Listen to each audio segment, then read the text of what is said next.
this concept of phases. Everyone goes through a phase. So even men go through phases. I'm like, I'm a boy, then I'm a bad boy, then I'm a man, that whole thing. With women, you hear this, well, it was just my hoe phase, right? After college. Nonsense. What is it? No, there's no such thing as a hoe phase. It's just, that's your life. Like the whole phase is a, well, then there's a a come to Jesus moment, and then they kind of say, I want to replace my hymen and become a virgin again, Right. and that whole thing. I won't. I think everything Say I won't. I fucking But here's won't. my question. Business.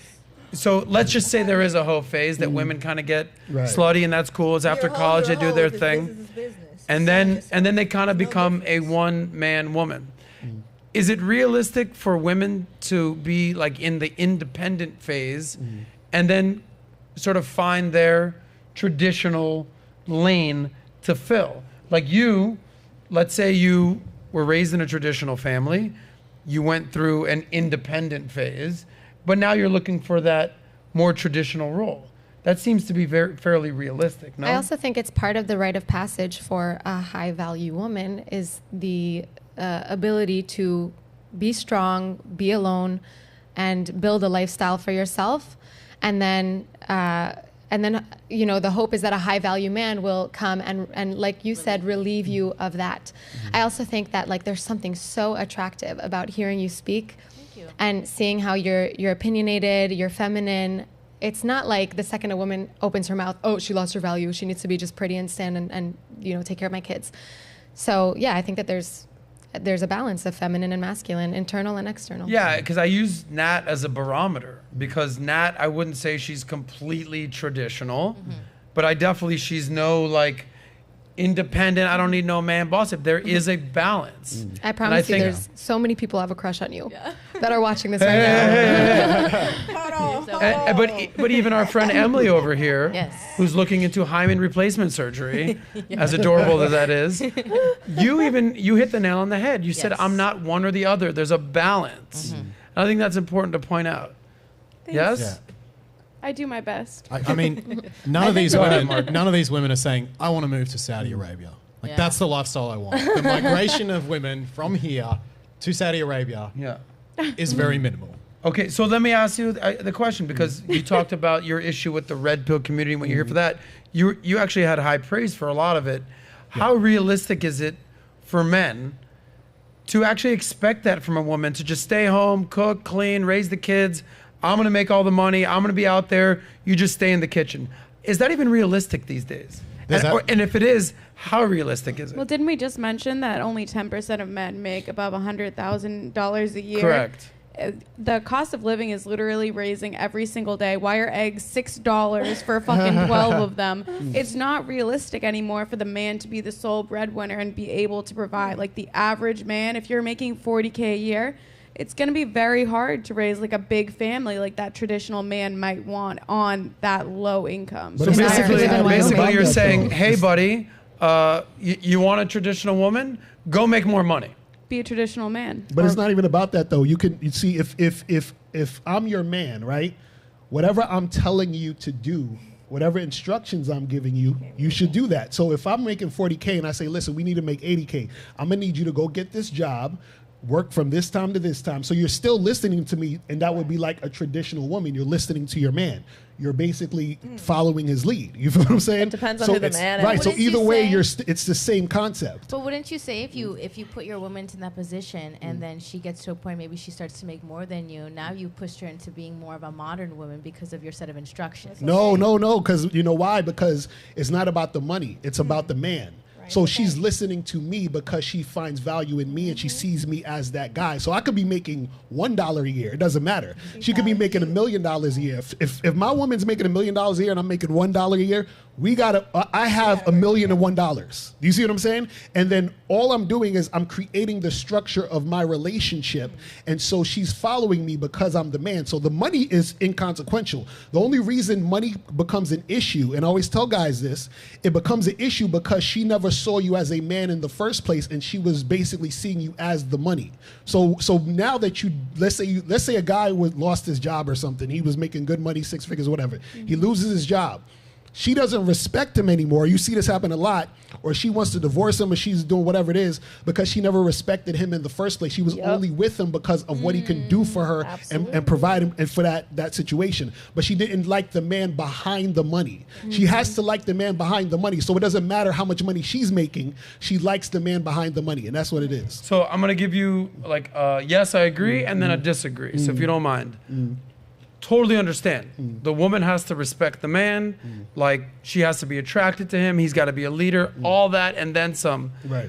But I also think it's fair to say, based on the principle of hypergamy, and I know that you're being sort of outlandish with the $1 million versus $1, but I don't think these days a chick is going to be with some dude that ain't bringing home the bacon. I just don't. But that's the thing. The reason why she won't be with him, like I said, hypergamy only matters when you're the regular burger, like I was saying earlier. Because if your woman is with you, but mainly she's with you just for money, then if I meet another guy who has more money than you, then I'm going to leave you for the guy who has more money than you. But if she's with you because she loves you, the man who you are, she can't find a better you. She can't find another you. You're the only one of your kind. So therefore, if she respects you, it doesn't matter how much money you're making or she's making, everything is going to be how it needs to be because you already implanted that situation in her. This is the importance of it. Not everything is black and white. There's a gray area.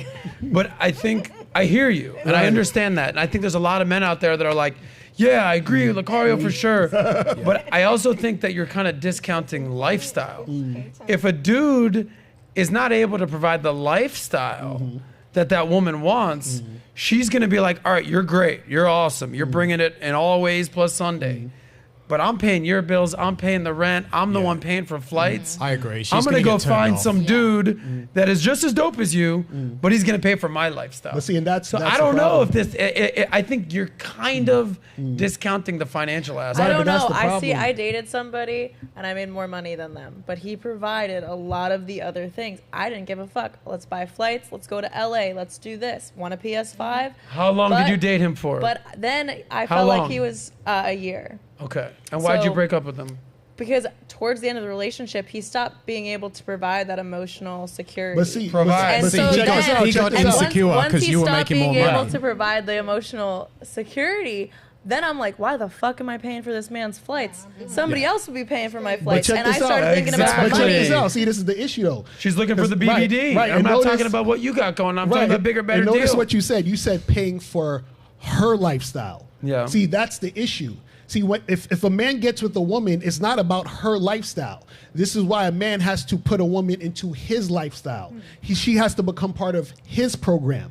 And that's the problem with a lot of men. They're going along with the woman's program, which is why she doesn't respect them in the first place, which is why she's going to jump from him to another guy because she never respected him because he never had a program. So when her lifestyle is supposed to be his lifestyle, meaning that she's supposed to be following him. So if I like to skydive, the woman I'm with should love to skydive, not because I like it, but because she likes it and she found the man she wants to follow in that direction to continue to do that. The problem is men get with women where the woman is using him for her benefit and not to benefit the situation. Let me say one thing, and then I know you had a point to make regarding the money, but let me say one thing. You know how they say that your network is your net worth? All right, who do you surround yourself with? Your network is your net worth. Make sure you're around the right people, all that. So here's where I'm going.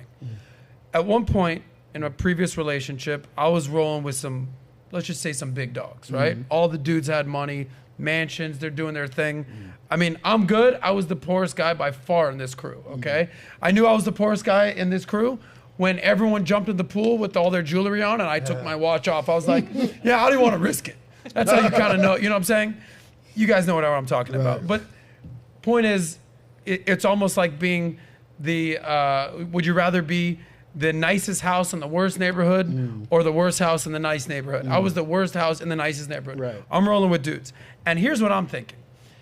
Girls are very impressionable, okay? Now, if my girl is sitting here, let's say Brody's my girl right here, and she's hanging out with this girl and this girl and this girl, and girls do, oh, where'd you get that ring? Where'd you get that bag? Oh my God, I went to Mykonos this summer, St. Bart's. Oh, where'd your man take you? Blah, blah, blah, blah. They're doing that thing.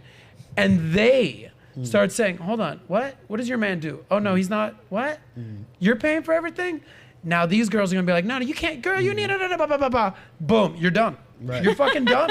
Right. Well, And next thing you know, she's like, honey, this just isn't working. I've seen it before. So that's why I'm saying, like, I agree with you. There's so much of what I'm saying. The man has to be the fucking man, whether he's making fucking 40 grand a year or $4 million a year. Shout out to Kiana and what she's looking for. But the money does play a bigger role. But that's because that guy doesn't have influence over his woman. It's that simple. No, it's Or maybe biology. she just has standards. No, I'm telling. No, he doesn't have influence over her. Meaning that, okay, check this out.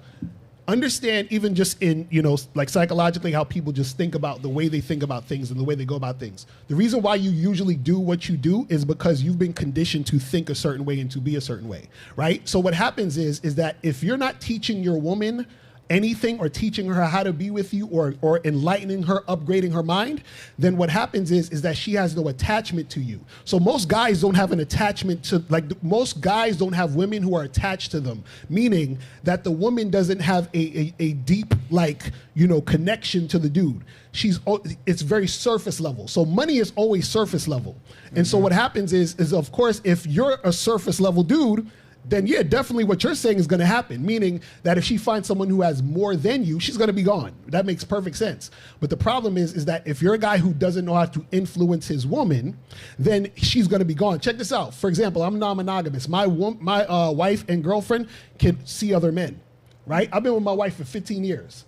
My wife's been with guys who are taller than me.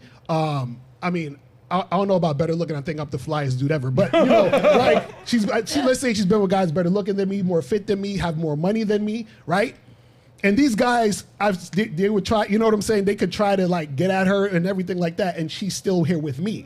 But the reason why she's with me is because I've influenced her. Like if you were to talk to my wife or even my girlfriend, some of the stuff they say would sound like you're talking to me. And that's because I have influence over them. The problem is most guys don't have influence over their woman, so it's easy for the girl to stray.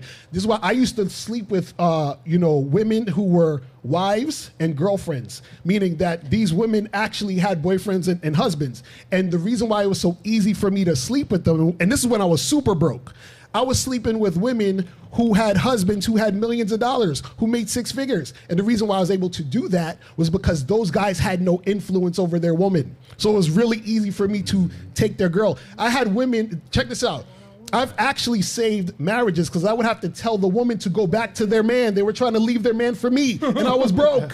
You see what I'm saying? That's what I'm talking about. Okay, so give me an example of what you were doing to command that type of influence, and basically having a woman that's married to some multimillionaire trying to hang out with some broke dude. Right, and the reason is this: is that one, she was attracted to who I was, who I am. Like I'm completely honest. I don't bullshit. I'm consistent. I let them know exactly what it is. They get a taste of who I am. So what happens is, in comparison to her man, she's like, okay, this guy is totally different than any guy I've ever met. My guy is cookie cutter. He's like any other guy. He's making six figures, but all of these other guys make six figures too. So there's nothing different about him. It's different about my man, but there's something different about Locario. That small little thing is what drew her into me. You see what I'm saying? And so what happens is that it was easy for me to take his girl because he didn't have any influence. Now, I did run into women who their men actually had more influence over their girl, and those were the hardest girls to get. Some of them I couldn't do it because they were so about their man, and I respected it because I was like, that guy has influence over his girl. So that's all I'm saying. Influence is very important, but in order to influence a woman, you have to first be able to influence yourself as a man, because that's the only way she's going to believe you, because you believe you. You see what I'm saying? All I'm hearing in my head right now is Mr. Still Your Girl. So if you like that clip, click right here to watch another, or if you want to watch the entire SOSCast, click right here.